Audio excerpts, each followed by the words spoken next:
আমেরিকার ট্রাম্প প্রশাসন যখন নিজেদের সব মনোযোগ গাজায় তথাকথিত শান্তি স্থাপনের ওপর দিচ্ছে, ঠিক সেই সময়ে ওয়েস্ট ব্যাংকে ইসরায়েল আরেকটি যুদ্ধে লিপ্ত।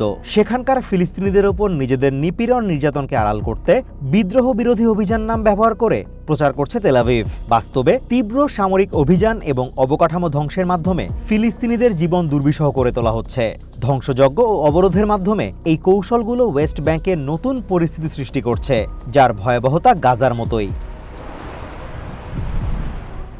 এক প্রতিবেদনে আল জাজিরা বলছে, গত বছর ওয়েস্ট ব্যাংকে ইসরায়েলি সামরিক বাহিনীর হামলার পর প্রায় 50,000 ফিলিস্তিনি বাস্তুচ্যুত হয়। 1967 সালের পর সেখানে একসাথে এত মানুষের বাস্তুচ্যুতির ঘটনা এর আগে কখনো ঘটেনি।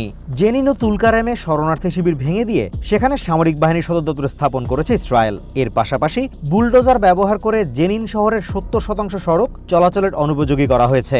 ধ্বংস করে দেয়া হয়েছে পানি ও বিদ্যুৎ সরবরাহ এবং পয়ঃনিষ্কাশন ব্যবস্থার বেশিরভাগ অংশ। ফলে বাস্তুচ্যুত ফিলিস্তিনিরা সব ধরনের নাগরিক সুবিধা বঞ্চিত হয়ে মানবেতর জীবনযাপন করছে। এছাড়া রামাল্লা, আরিয়া, হেব্রন ও বেথলেহেমেও নিয়মিত অভিযান পরিচালনা করছে ইসরায়েলি সামরিক বাহিনী। চলতি সপ্তাহেই আইনশৃঙ্খলা পরিস্থিতি স্বাভাবিক করার নামে হেব্রনে বড় ধরনের অভিযান চালিয়েছে সেনারা। এই অভিযানে সন্ত্রাসী আখ্যা দিয়ে ছেলে থেকে বুড়ো সব বয়সী ফিলিস্তিনি পুরুষদের আটক করা হয়েছে। তবে ইসরায়েল যে শুধু ওয়েস্ট ব্যাংকে সামরিক অভিযান চালাচ্ছে বিষয়টি এমন নয়। বেসামরিক ইসরায়েলিরাও সমান তালে ফিলিস্তিনিদের বাড়ি, জমি, খামার সহ অন্যান্য অবকাঠামো দখল অব্যাহত রেখেছে। আল জাজিরার তথ্য অনুযায়ী গত 2 বছরে ওয়েস্ট ব্যাংকে অবৈধভাবে বসবাসকারী ইসরায়েলিদের কাছে অত্যাধুনিক আগ্নেয়াস্ত্রের সংখ্যা উদ্বেগজনক হারে বেড়েছে। তাদের কাছে আমেরিকার তৈরি M16 রাইফেল থেকে পিস্তল, এমনকি ড্রোনের মতো প্রাণঘাতী অস্ত্র রয়েছে।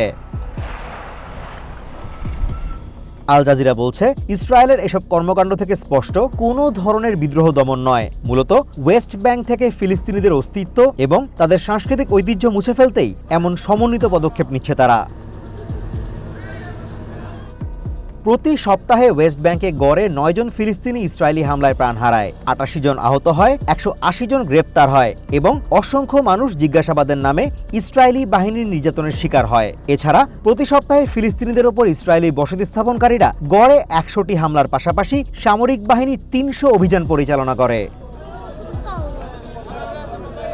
এসব পদক্ষেপের মাধ্যমে ওয়েস্ট ব্যাংককে মূলত আরেকটি অবরুদ্ধ অঞ্চলে পরিণত করতে চাইছে ইসরায়েল। লক্ষ্য বাস্তবায়নে গত বছরই জেরুজালেমের কাছে জর্ডান ভ্যালি এবং রামাল্লায় অবৈধ স্থাপনা নির্মাণে E1 ধাপের পরিকল্পনা চূড়ান্ত করেছে নেতানিয়াহুর সরকার। এর ফলে অধিকৃত ইস্ট জেরুজালেম ওয়েস্ট ব্যাংক থেকে কার্যত বিচ্ছিন্ন হয়ে পড়বে।